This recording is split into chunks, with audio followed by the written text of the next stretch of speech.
Hello, FasCats. This is Coach Ricky, and I am here today with Coach Andrew. How's it going, everyone? Yeah, and we've got a fun podcast today.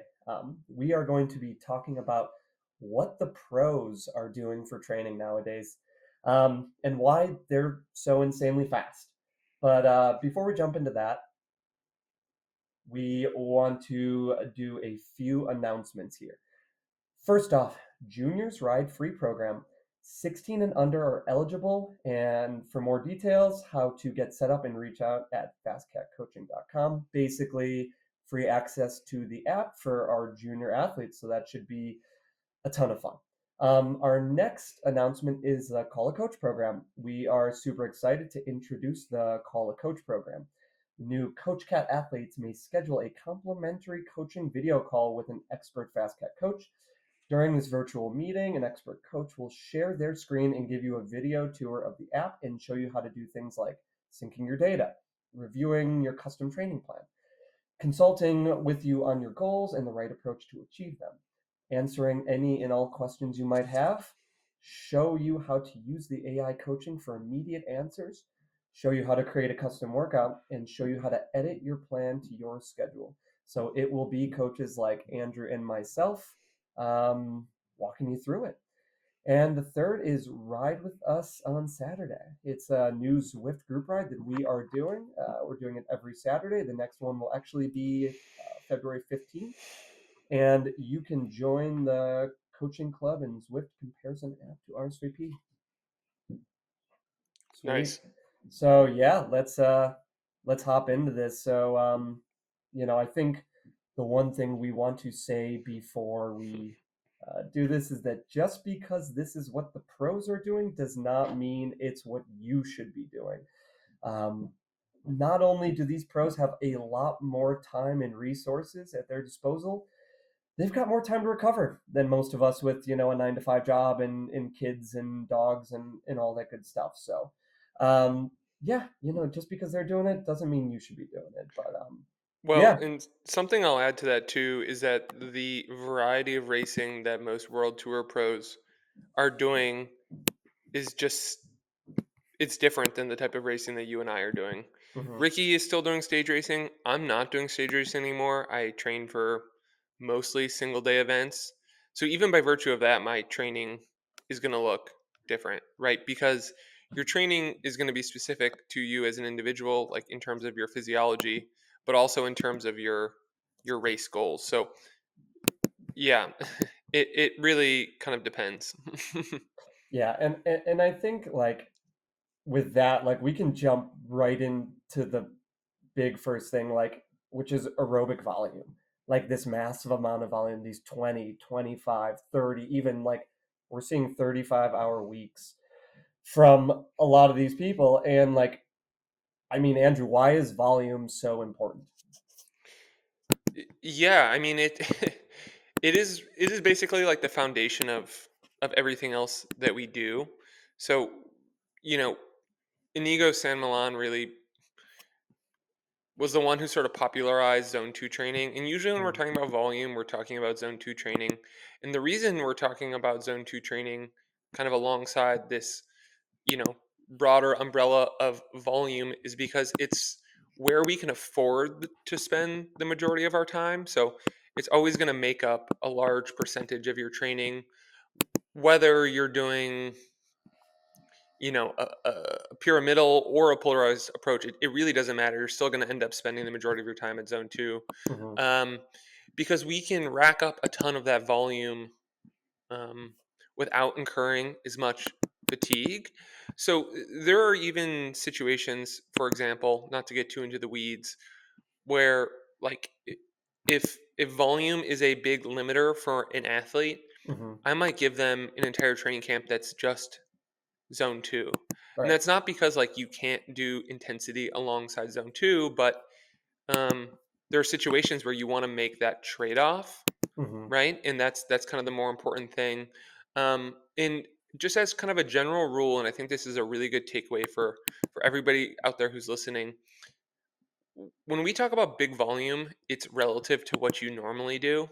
So I'll use myself as an example right now. I've had a busy winter, and so I've been training maybe 10 hours a week on average.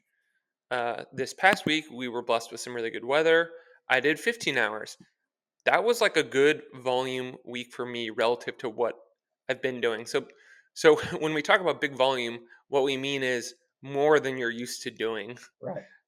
Um, and I won't get too deep into sort of the specific adaptations that come with that, but I would say like the main thing that we sort of think about with that zone two volume is the mitochondrial adaptations, specifically like mitochondrial content and density. So you just have more of it, more and larger mitochondria, which is, it would be an entire podcast on its own to Hmm. about why that's so important. But we get different mitochondrial adaptations from the high intensity stuff that's more related to mitochondrial function in something that's called mitophagy, whereby the body removes, basically like old junky mitochondria and replaces them with new, better working ones.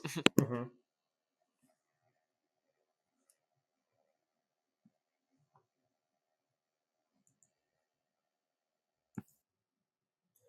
Yeah, those are like super good points, and I think like applicable for most athletes like across the entire spectrum. Like the one thing I did kind of want to touch on was maybe like the neo pros that are coming in from the U23 or like nowadays even like straight from the junior level. Like you look at junior worlds and it's way less distance, way less duration than a lot of these world tour races. I mean, the classics or like both the Flemish classics and the Ardennes, like those races can be 6+ hours long. Like, and then not to mention the demand of 7 day stage race, a 10 day stage race, and then like a grand tour. Like these are huge events that require so much volume. And I think, when we're seeing so many young guys coming straight from the junior ranks, like they might not have that same foundation. And so I think like I've seen a lot of athletes come in and their training from October till when they start racing is like just loads of zone two. And it's just to basically increase that aerobic base, like so they can withstand, the physical demands of some of these races. But I think it's also worth noting, and maybe this is a little more old school, but I think it is still applicable that especially with newer racers and a lot of like the domestiques, they're getting a large amount of their intensity from racing. I mean, we're already like into the season now in Europe. They were racing in Australia a few weeks ago. It's like these guys are racing from basically January through October. And it's not like you can just pile on tons of intensity before that. So I think I've seen a lot of guys like either go from the Conti ranks or the pro Conti ranks up to the World Tour, and they just spend tons of time doing volume, 25, 30 hours of mostly zone two work. Yeah, yeah. I think like one thing that a lot of people get wrong, especially amateur cyclists, is too much intensity within the Hmm. context of a racing season. Now, obviously, like your average amateur athlete isn't racing as much or as many days in a row as like a world tour rider, but the same principles apply. And I think one thing that's really important to remember is that you can pretty much like always be doing zone 2 training and it's going to Right. be productive. Like every time you go out and do a zone 2 ride, um it's pretty low risk. So like as a coach, it's like a good way to hedge if we're unsure of the kind of fatigue or recovery status of an athlete. Hmm. Is that I know that if I give you zone 2, like we're going to be doing something productive but at a low risk to overtraining. Now, another important thing to point out there is that a lot of people make the mistake of riding zone 2 too hard, Hmm. and it's really not that complicated. Like you don't need a lactate profile necessarily to pinpoint where LT1 is, for example, being kind of the metabolic turn point between zones 2 and 3. Hmm. The thing that I tell most of my athletes, and for some people this won't work because LT1 and VT1 can decouple, but you basically just want to make sure that you're not experiencing a a change in ventilation. So, Hmm. you know, we simply describe this as a talk test. Like if you can just have a full-on conversation with your mates or sing a song while you're riding, you know that you're not you're not going too hard. And Right. if you ride alone, that's fine. Like you just need to have the awareness of kind of where you're sitting in zone. And with the zone 2 in particular, I'm of the belief that more is not more when it comes to intensity. So, Hmm. I would much rather have my athletes be sure that they're solidly below LT1. Let's say they're maybe riding around at 60% of FTP versus a lot of athletes, they want to go out and they want to ride at this like 70, 72, 73, Of course. Yeah. 74% of FTP, which is for most folks getting pretty close to that threshold, the aerobic threshold. And the reason why all this is super super important is because the moment that you go above that aerobic threshold, the like stress response just goes kind of through the roof. And so Hmm. it's a like the poison is in that intensity, Right. or like the poison is in the dose is the actual expression. But you certainly could like physically go out and rack up 3 hours at 75%, but you're going to be so much more fatigued after that, than if you did it at 60%. And you, yes, there is more stimulus, like that's not debated, but the way that I like to think about it is that the fatigue is disproportionate to the benefit. Hmm. Now, there are a lot of coaches out there, and I think Inigo San Milan was one of them that liked to prescribe work like right at or around LT1. So there is some room for that, like doing I think he even intervals. changed his tune a little bit, like in the past couple of years. I mean, that Well, he's for not sure. having them. I mean, there's been like a bit of fall from grace with Inigo, and I Hmm. think it's really important, um, to acknowledge. And this is not to throw any shade, but like he's like an oncologist. Like Right. he doesn't. This is not really what he does anymore. So, a tremendously smart individual, and I think he made a pretty big contribution to the sports science world. But he doesn't even work in the exercise physiology department at Yeah. CU. He Yeah. works. He does cancer research. So he's on to more important things. Yeah. Yeah. Well, okay, we're getting deep in the weeds about this one, but like to summarize, it's like these guys are doing a lot of volume, but they're not necessarily doing it at a high intensity because they just know that they either when they're doing their intensity, they need to be good to do it. They don't need to be fatigued going into it, or they're going to get intensity from racing. And I think that's very applicable to our listeners that like as coaches, we expect you to be ready to do those hard interval sessions. So if you flub it up, by doing your zone 2 ride too hard, you're not getting any benefit out of it. I think it segues nicely like into talking about the different roles that a lot of these pros have because like Pogacar is not training the same as Tractor Tim, the dude on the front for 5 hours in like a Windy Classics race. And I think it's really like worth mentioning that there are differences and I'm sure there's similarities, but there's probably a lot of differences from those guys. Like for instance, I remember seeing something like Tim DeClerc, Tractor Tim, like the dude, you'll just see him on the front all the time. And he would do sessions where it was like 4 by 1 hour of tempo, zone 3, like with 15 minutes rest in between. So it's literally like almost kind of like what you were talking about before, like not doing those long sessions too hard. He does those, but for specificity's sake, because Mm. that's what the requirements um, of his racing demand. He's on the front to be able to do 350 for 4 hours, like whatever number it might be. But then we look at someone like a GC rider who might be doing a much more like, polarized approach or something where they're doing a lot more higher intensity threshold or a lot more burst work or a lot more VO2 work. So not all these guys are doing the same stuff, and they're certainly not doing it at the same time. I think I saw something from one of the Visma riders. They were saying that if it was up to their coaches, like all their GC guys would just be training all year round. They wouldn't even race. They would just do the tour and then they'd train the rest of the time. So like the training is so specific for these guys and it's so important nowadays. And these like altitude camps they do are so important, but you're not going to see some of the classics riders doing the exact same stuff as some of the GC guys. It's like totally different work. Yeah, you always have to train to the demands of your racing, and you might be doing the same race as someone else, but have a different strategy or a different role on your team. So Hmm. the training obviously needs to be tailored to that. Um, and just something I wanted to touch on, just because it's, um, I guess, relevant to a lot of our listeners. This is sort of a hot take, but I almost don't think that people who are super limited on time should be doing tempo, because you can't do a quantity of tempo in an hour and a half session during the week that is going to elicit adaptation. So I don't think that there's anything wrong with tempo. I think tempo is like a great intensity, but you need to have the time to be able to do enough of it that you're increasing adaptation.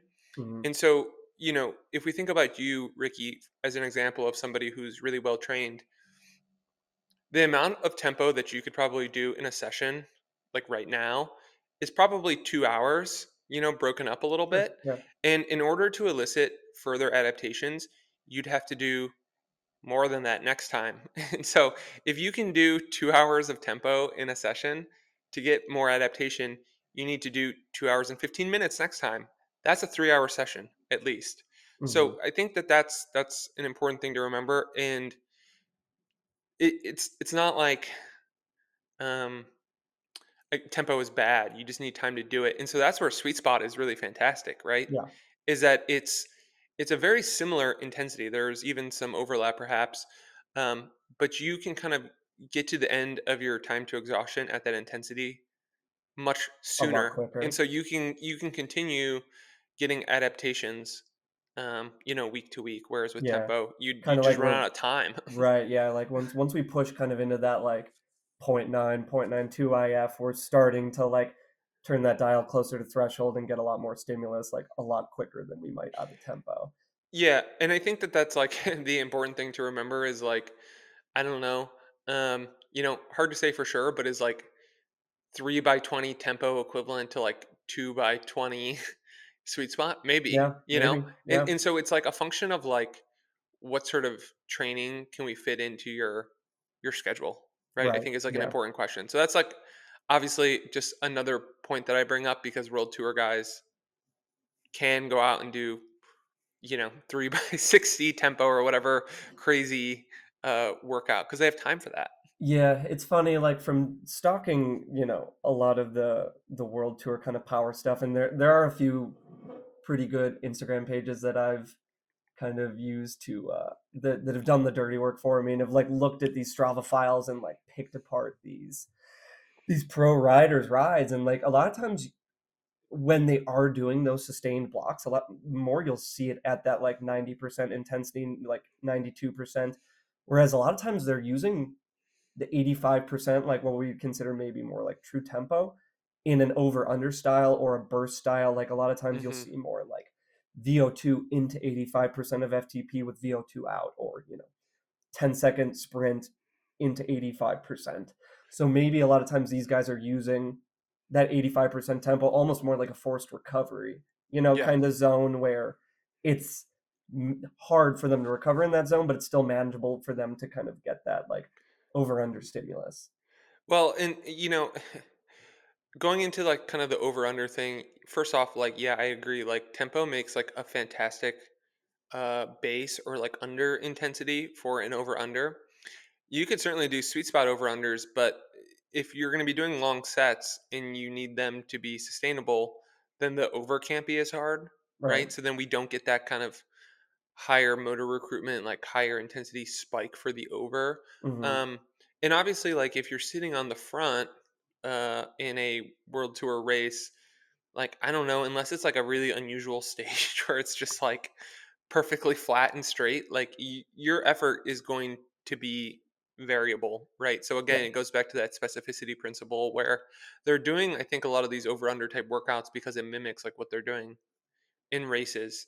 Right. And there's just different physiology required to go up and down and up and down and up and down. And, um, a lot of times coaches and people just describe these as like, lactate clearance work.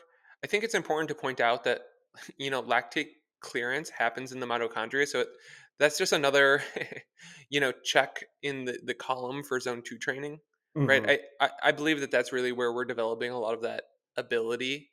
Um, and so, yeah, I mean, they go hand in hand, Yeah, really. yeah. Yeah. And we were talking a little bit about this before, like again, from looking at a ton of the training that the pros are doing currently, like you will see more so than not, like over underwork. And again, this is like a snapshot of what they could be doing. Like this might be the 1 day a week where they're doing intensity and the rest is zone two, or they're doing something completely different. But like I've just seen a ton of 40/20s, a ton of over unders at like 105 and 95% of FTP, like 1 minute on, 1 minute off, or like a lot of what we might call like a crisscross interval, 1 minute at 125% of FTP, 4 minutes at, you know, whatever, 95% of FTP. A lot of these. And I think it just goes with what the style of racing and kind of like what you were talking about, it's like the Hmm. demands of racing. And I was listening to a podcast with a world tour rider, and they were just saying that like the days of just riding willy nilly chill to the climb and then just letting everyone see what they could do, it's over. It's like people are attacking from 60K out. People are attacking early in the stage. Like the stages are becoming harder. And basically the demand is to just be able to do these repeated like 120% plus efforts and then Right. settle into a climbing thing. I mean, we see it with, I hate to use him as an example for everything, but with Pochakar, it's like the dude will do 20 seconds probably at like 200 plus percent of FTP and then settle into thresholds. So it's like the Right. demand is just becoming so much higher to be a bit more variable than to just be able to do, 6.5 watts per kilo. Now it's guys are doing variable efforts and netting out to 7 watts a kilo, which Right. means they're doing like 8 watts a kilo, then 6.5, then 8.5, then six, so Right. it's getting And it's getting kind two of crazy. two other practical implications for this are one, um, for most people, I mean, I guess it depends a bit on your profile and your mentality, but um, doing over under work, even if it's like you know, I mean, it could be any number of things, like any different ways to skin the cat, but it's oftentimes like mentally easier than doing like super long steady state intervals. Like people just Hmm. find it more engaging, is my experience. Like with a lot of my athletes, and whether that's out on the roads or on the trainer, doesn't matter either way. Like if that's something that's just easier for you to do, like if your coach gives you 20, 25 minute, 30-minute sets of kind of moderate or threshold intensity intervals and they're steady, and that cracks you mentally, Hmm. do some over unders instead, Yeah. right? Like, and we can kind of create those in such a way that they provide a very similar stimulus, Hmm. right? Like you can still get that like sweet spot style or threshold style stimulus, but kind of just packaged a little bit differently. Sure. Yeah. And Yeah. then the other thing is like we're focusing in this conversation on like how the world tour races have changed, but gravel races have also changed. It used to be the case that guys were just kind of out there like time trialing and trying to kill each other, and now it's become, I think, a little bit more tactical. Like even for people who aren't at the front, one of the biggest challenges in being successful in modern gravel racing is finding your group. Hmm. Something that I think we coaches talk to our one-on-one coached athletes a lot about, because it really sets the stage for like how successful you're going to be that day, right? Like the speed that I can maintain if I'm in a group of guys that are doing a similar watt per kilo to me is like 2, 3, 4 miles an hour faster than if I'm just Right. out there alone time trialing. And anyone who's raced one of these big gravel races will know what I'm talking about when I say that that first hour is like not steady. Like Right. the Yeah. group is swirling around, and you're having to do these kind of punches to hold your position or like make it over the hill. Like, I don't know, maybe you get clogged up in a corner because there's 20 guys trying to fit Yeah. through this super dusty corner. So it's like it's race specific to you as well, right? Not just to the World Tour guys. Yeah, I mean, it's something I've even changed in some of the workouts I've given, especially, yeah, like my gravel athletes. And I think it is applicable to road racing too, like in terms of specificity. But it sounds like kind of sadistic, but like doing a 40-20 or a 30-30 early, middle, and late in a ride to basically like get that fatigue resistance work, but also like front load that ride that it's going to be super hard. And then you need to be able to basically settle in. And like, Yeah. I mean, we see it in the World Tour pros too. It's like in terms of fatigue resistance work, like these guys are definitely doing efforts early, middle, and late in rides.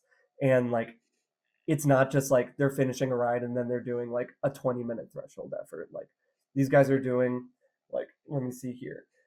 These guys are doing like sprints, there's a Bora workout that I saw, a Bora Hansgrohe workout where they were basically doing like two sets of 6 10-second sprints early in the ride and then riding 4.5 hours and then doing those late in the ride again, like very specific. EF Education did a workout where it's basically like 2-minute VO2 workouts early in the ride. I think it's 4 by 2 minutes at VO2. They're doing a sustained effort in the middle of their 4 hour ride, and then they're repeating those efforts late in the ride. So it's like it's very dynamic work here, and like Yeah. they're definitely concerned, about having effort spread throughout. But like the one thing I noticed too is like a lot of times they're focused on like kilojoules. Nowadays, it's not just like do 5 hours and then do a 20-minute effort at the end. It's do 2,000 kilojoules, do 3,000 kilojoules, do 4,000 kilojoules, and then do this. Like they're like really focused on that kind of energy unit. And I think it kind of goes into something we were talking about, like the whole nutrition side of things, which is Hmm. also like a drastic difference in what the pros are doing nowadays. So like what have you noticed, I mean, in the past few years with nutrition, like where has it gone and like where is it going? Well, where it's gone is that the amount of carbohydrates that riders are consuming on and off the bike has gone up so significantly, right? So, gone are the days where 60 to 90 grams even is an acceptable Yeah. in ride fueling strategy. I mean, like we've sort of dispensed with like what we thought were the upper limits of carbohydrate oxidation or just like tolerance in rides. So, you know, a lot of these guys are doing 120, 150 grams of carbohydrate now, Hmm. per hour. And they're also eating a ton of carbohydrate off the bike as well. So, when you are following this strategy, like that alone is going to improve your fatigue resistance, both within sessions and day to day. And Hmm. so I think part of the reason why we're seeing riders been able to do all these like crazy over under sessions that at times are very energy demanding and maybe even like very glycolytic is because they have the fuel on board to handle it, Yeah. right? Yeah. Like that was the limitation. Like the limitation in the past was just these guys didn't have enough energy available. Yeah. And this is going to come back into this conversation later, but I mean, it's really just informed the whole um, kind of periodization that people can do. Hmm. And I'd be remiss if I didn't mention that, funny enough, some of this revolution it has also taken hold in the ultra trail running world. Sure. So trail runners historically were like notorious for like eating pizza and like all sorts of like wacky things, at aid stations, and a lot of those guys were like really hot in the keto kind of revolution, Sure. Yeah. of like 10 years ago with Tim Noakes in company. But now like those guys are really pushing the limits, which is super cool to see because you know everybody's like, "Oh, you can't consume that much on in trail racing, because your stomach's all jostling around." Nope, that's gone. That's why David Roach broke the Leadville record is because he's like the first person to ever do that race that was fueled properly. Yeah. Um, so yeah, That was like it's Team Sky. That was Team Sky's whole thing from like 2012 to through like probably 2018, is it was all about doing fast endurance. Like those guys were literally trying to do 300K days with like the minimum amount of possible, and they thought it was like basically your metabolism becoming more fat oxidative and like saving those carb supplies, but basically they were just limiting the amount of power and energy that they could do. Like that's what it's come down to Yeah. now. It's like you need to do more power, and the only way you can continuously do more power is to have more energy. Yeah, and it's really funny. I mean, I brought this up on the podcast, I think twice now already, but I just love it so much. But I'm sorry to beat a dead horse if you've already heard me say this. No, go. There's a like a nutrition review or like a kind of review that talks about the current state of fueling and cycling from Tim Podlegar, who's Hmm. like a famous sports nutritionist, and he's at least my interpretation of it was that he's basically like laughing at that entire generation and anybody Yeah. who's still trying to do stuff like that because like that metabolic improvement, that ability to oxidize fat and like intermuscular triglycerides, it is just a function of like mitochondrial content. Again, Hmm. just to kind of go back to that earlier point, and It's the the way that powerhouse of you, the cell. yeah, and the way that you get like a higher mitochondrial content is that you do a ton of zone 2 training. And what's the easiest way to do a ton of zone 2 training? Well, you fuel for it, Yeah. right? And so it's like, yeah, I know it's not as like intuitive that you're going to eat a ton of carbohydrate and like just go ride a ton and that's what's going to make you better at burning fat, but that's the truth of it. And if you like don't think that's the case, I think you're wrong. But Yeah, I think Poldegar in an article was actually saying that like they will use some of the lower intensity zone 2 sessions specifically to be able to ramp up that amount of carb intake, because like with a right, little bit less intensity you're able to basically like kind of more easily train your gut, because it does take, you know, your body, it takes a little bit of time for like it to be able to basically oxidize that amount of glycogen. So like they're using, God, what was he saying? He was like saying like they were doing like periodized within a ride parts like 200 grams an hour, like at wow, specific times during a ride, knowing that at other parts during the ride they were going to be doing a little bit less. So it's yeah. like that's showing the upper limit. I mean, in theory 800 calories an Right. hour. That's like insane to be on the bike doing that. Right. Yeah, it's pretty interesting stuff. And then, just to come full circle on this, you asked where are we now and then where are we going? And where we're going is in more personalized recommendations for carbohydrate consumption on and off the bike. And Hmm. what that comes down to is having a better understanding of how much you're using. And this is like generally not the sort of thing where it's like, oh, like how can we consume less? It's probably more like let's make sure that we're consuming enough. And so the performance director at Team UAE talked about, um, like even potentially using ultrasound to assess the muscle glycogen content of their athletes, right? And so that's like a big purpose behind like high carbohydrate off the bike is that you're going to better be able to replete your glycogen stores, and Hmm. that means that you're going to be able to train again hard more frequently or Yeah. like on subsequent days. And so this is actually funny enough, this goes back to Inigo. He a few years ago tried to develop like a similar system, and maybe this is even what they're still using. It was called muscle sound. So it's using ultrasound technology to measure muscle glycogen levels, and it just I don't really know what happened to it. It just didn't take off, or maybe it was prohibitively expensive for um, like for consumer use. Yeah. But it's come back around, and either they've improved that technology or just sort of revived it. But that goes into like another topic that we kind of have here on our list, which is like better monitoring of Hmm. an athlete's like fatigue status, right? To be able to like better tailor their training to them. Yeah. Um, but yeah, Yeah. I mean, I think we're kind of coupled with the technological like evolution alongside sport, and we've like all seen lately how teams are using AI to better, predict recovery status and look into like every way possible to maximize training and recovery. And it, I think it goes just beyond like the sleep, the HRV, which is still important, and I think they're all heavily monitoring it. I mean, I think the one thing that the listeners have to realize is like these teams, especially these big budget teams, have just dedicated people to monitoring the athlete's sleep. Just a sleep. It's like not even a coach. It's like a sleep coach. And he's just reviewing their sleep data.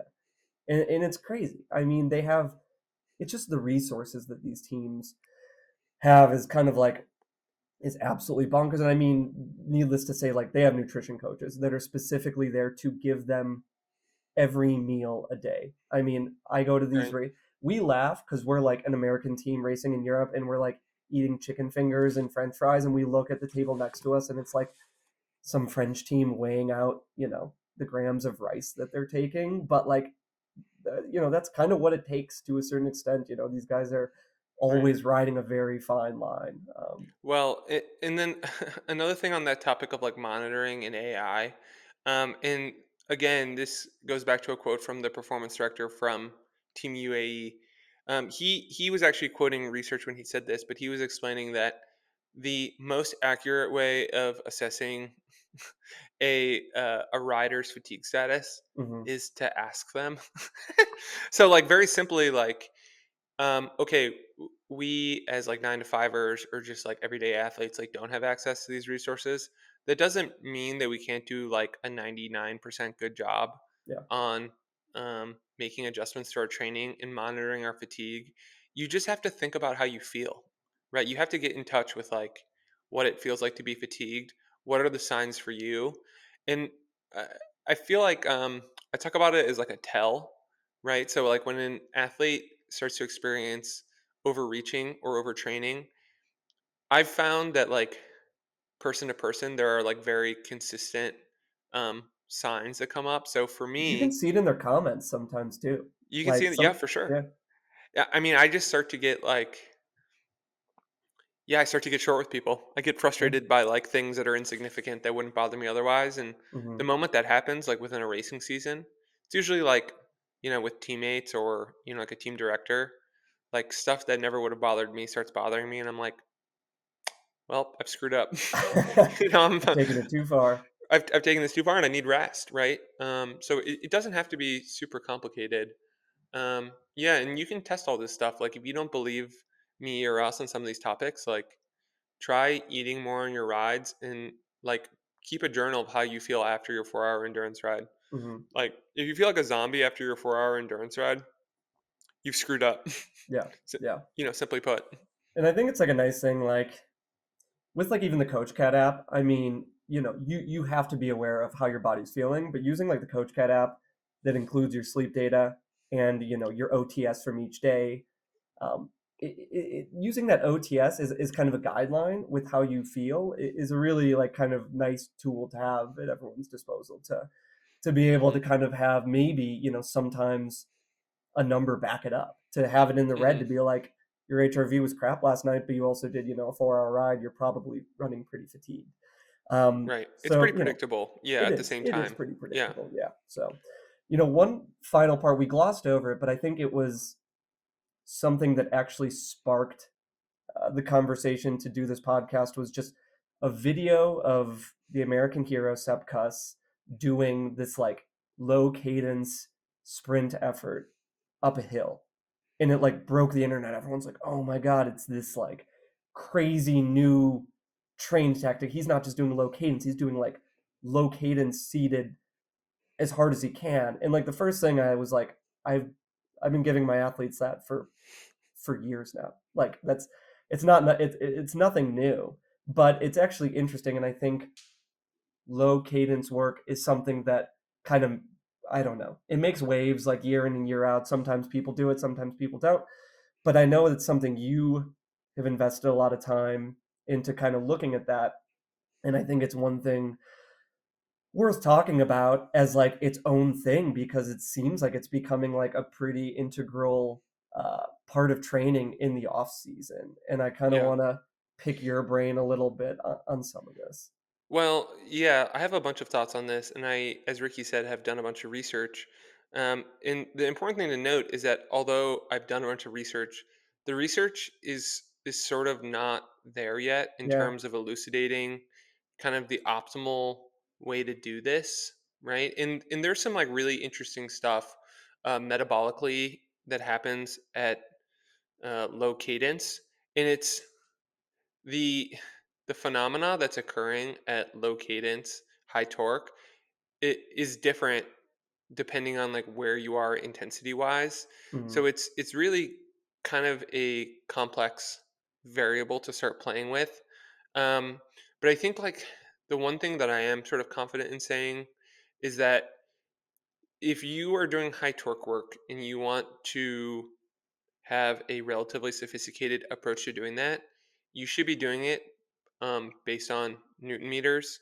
You should have that on your head unit. You should actually mhm, be targeting those intervals not based on power and cadence, but actually based on Newton meters. That would be like kind of the more specific way to perform that work. And you need to be tracking your like force duration curve. So obviously we have a power duration curve that describes how much power you can do at different durations. Well, with this, we also want to be tracking how much force you can sustain at different durations. And you need to be shifting that, right? In the mhm, same way that the entire goal of training is to like shift your power duration curve like right and up, meaning that you can either do the same power for longer or more power for the same time. It's the same with torque. Um, we want to we want to see that as a result of this work, that you can sustain more torque for longer or more torque for the same amount of time. And so, yeah, it's pretty interesting stuff. And I mean, some riders even do it, year round. And yeah. um, I mean, I had yeah, seen some things that I'll get your opinion on this, like muscle fiber recruitment obviously is like a word we throw around, and mhm, like getting those type 2A fibers specifically to become a bit more like on the aerobic side or just take longer to fatigue. And I yeah, think that's like something that I've heard thrown around for a reason why these athletes are doing so much of it now is to like, yeah, you know, we we talk so much about zone 2 work and we're working so much on like those like type 1 type 4, fibers, yeah, and to try to get those type 2A fibers to work a little bit more on that side of the spectrum, opposed yeah, to the type definitely, 2X fibers that are yeah. probably recruiting as well, but you know. Yeah, yeah, you are obviously like the more force you produce, the more um, motor units you're recruiting and bringing online. And if you're using those motor units in training and you're training them aerobically, then they are going to become more oxidative in nature, which means that they're going to be more fatigue resistant and yeah, like maybe even easier to call upon. More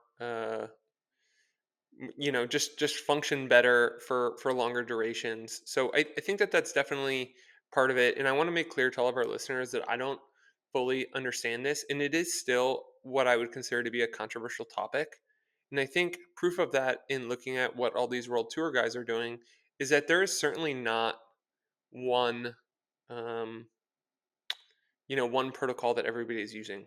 People are doing these all at like different RPMs and different intensities. So there's a lot of ways to skin the cat, and I think there's not a super clear consensus on what the best way to do this is, or if all of those world tour coaches are even trying to elicit the same style of adaptations.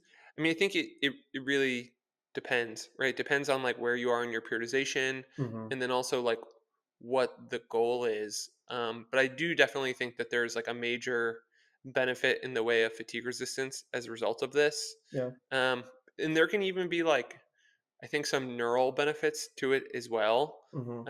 Simply like if you're doing, let's say, Ricky's protocol of 30-second max torque efforts, um, you're doing those seated, you're keeping your body still, you're probably recruiting more glute, like you're probably just teaching your body how to be able to make those super high forces while seated.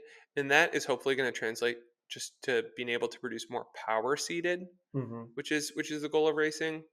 Um, Well, But it's kind of interesting, like what you were talking about. I mean, looking at the different types of efforts that these people are doing. I mean, it's anything from like Sepkus and Visma doing, 20 to 30-second efforts to there's an effort or there's a workout from Lidl Trek where they're doing 7 by 10 minutes.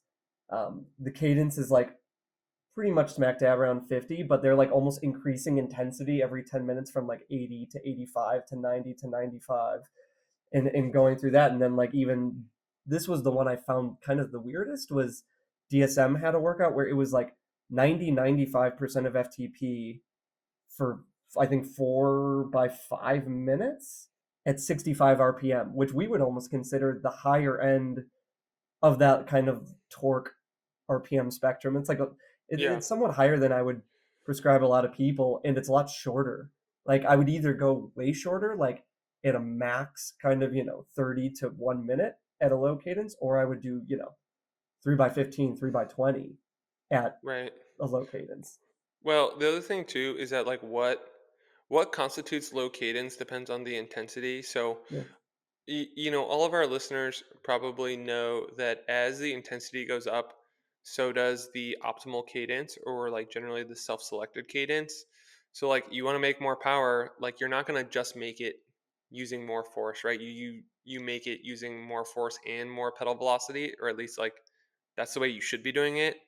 Um, But if and the so velocity stays the same, then the force has to go up.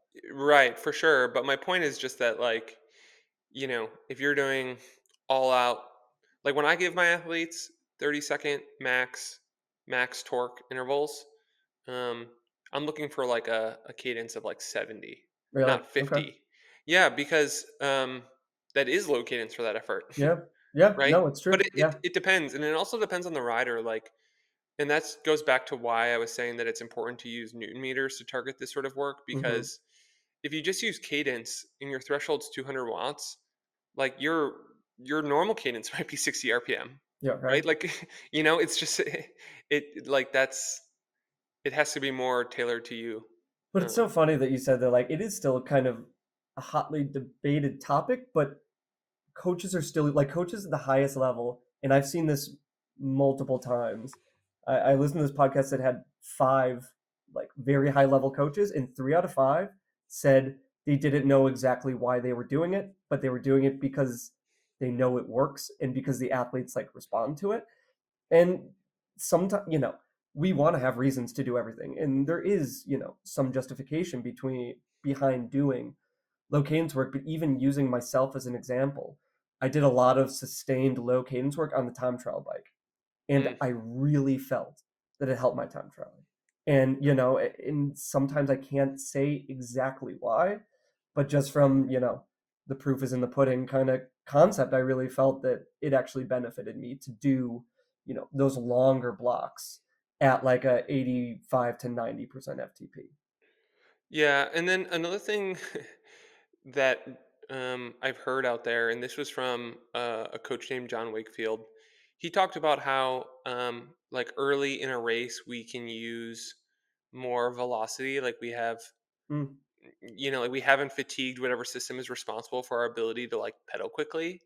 But by the end of the race, like we sort of start to lose that ability, and we have to rely more on force production to make that same power. So mhm. there's also that like race specificity element there, right? Like we're just kind of improving that ability because we know we're going to need it. But um one other just response to what you just said, like, okay, like we don't know why we're doing this, but we know that it works. When people say like we know that it works, like I want to see something that's being measured. And so that's why I use like a custom chart in WKO to look at like an athlete's Sure. um like either their force velocity curve or their like torque duration curve, because yeah, if that's not changing, like if they're not like able to do more in some way, then like Mhm. I don't know. How I do you mean, know if it's it's just working? Yeah, yeah, right. how do I know if it's work? Like what is it doing? Like Yeah, we want to yeah, measure this, right? yeah, And for like sure. what gets measured gets managed. And so Well, yeah. I'd be very curious to see with the World Tour teams if they have more resources to actually even measure some of the stuff than we, might even have. I'm sure they're doing something similar, like in WKO, and they have the custom charts Yeah. to be able to quantify this and at Yeah. least have a constant there to see if that changes, Yeah, So, totally.